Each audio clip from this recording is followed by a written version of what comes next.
मंदिर के अंदर प्रवेश करने से पहले, मंदिर की मूर्ति को नहलाने से पहले, मंदिर के अंदर दर्शन करने से पहले भी किसी किसी की बुद्धि में गलत गलत विचार आने लगते हैं। पॉजिटिव नहीं, नेगेटिव सोचने लगता है। किसी किसी के साथ ये भी होता है।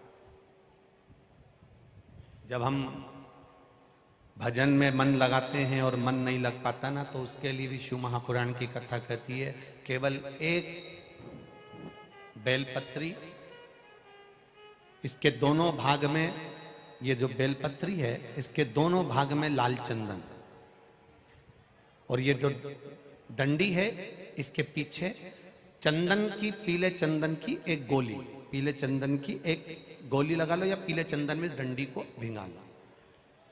अशोक सुंदरी वाली जगह पर पत्ती का मुंह जहां से पानी बहकर जा रहा है उधर, और डंडी का मुख अशोक सुंदर वाली जगह पर जहां शिव जी का शिवलिंग है उस ओर मुख कर कर, जो ये लाल चंदन लगी हुई और डंडी में पीला चंदन लगी हुई, जो इस पत्ती को समर्पित कर देता है, मंदिर में जाने पर जिसके विवेक में गलत सोच आ जाती है, गलत बुद्धि आ जाती है, गलत सपने दिखते रहते हैं, गलत विचार आते रहते हैं, दिन रात आंख फड़कती रहती है, हर पर ये सोचता रहता है कि एक्सीडेंट ना हो जाए, ऐसा लगता है इनके साथ कुछ गलत ना हो जाए, ऐसा लगता रहता है कि बच्चे के साथ कुछ गलत ना हो जाए, उसको सोमवार की अष्टमी के दिन एक बेलपत्र, लाल चंदन दोनों पत्नी में, पीछे पीला चंदन अशोक सुंदरी वाली जगह पर समर्पित कर देना चाहिए। तो जिंदगी में वो भय और गलत सोच समाप्त हो जाए।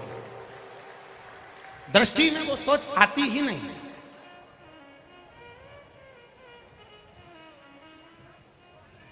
गलत विचार, गलत सोच, गलत दृष्टि, गलत भाव प्रकट कब होता है? भय कब आता है? भय आने का कारण क्या है? एक बार पहले भी कथा में कांच फिर कह रहे हैं, बहुत ध्यान से समझना, बार बार इस प्रसंग को शायद कथाओं में नहीं आ पाए, आप बहुत ध्यान से सुनिएगा। ये शिवलिंग, ये जलाधारी, ये जलाधारी का जल बहने वाला स्थान, ये गोल जलाधारी है, ये शिवलिंग रखा है, ये जलाधारी है।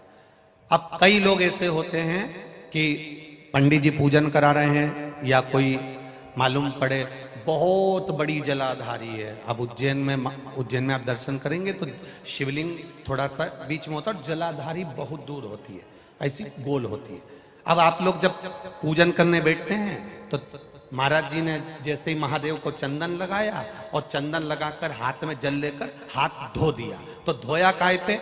जो ये पार्वती जी का जो स्थान है जलाधारी है, आप हाथ धोया हुआ जल जब इस पर गिरा देते हो तब हृदय में अपने परिवार के प्रति भय उत्पन्न होने लगता है। कहीं मेरे पति के साथ कुछ ना हो जाए, मेरी बच्चे के साथ कुछ ना हो जाए, भय की अनुभूति उत्पन्न होती है। अब भय मिटाता कौन है?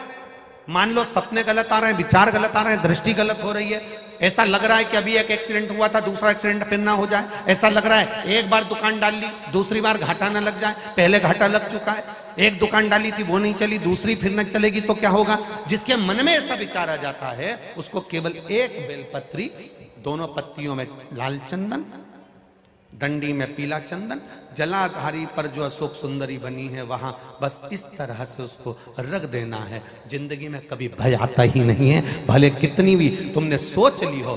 एक दुकान में घाटा लग भी गया तो दूसरी दुकान दमकर चलती ही है। ये पत्ती का नियम है बेलपत्र। कौन से दिन करना है?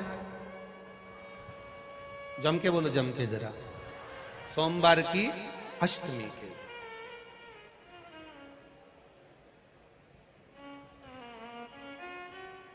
शिव तत्व का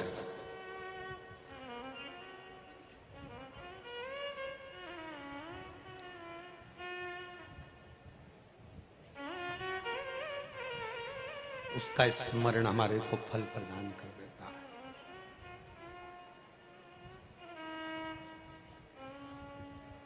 भजन में चित्त को रमाना और उसके साथ सुख को पाना।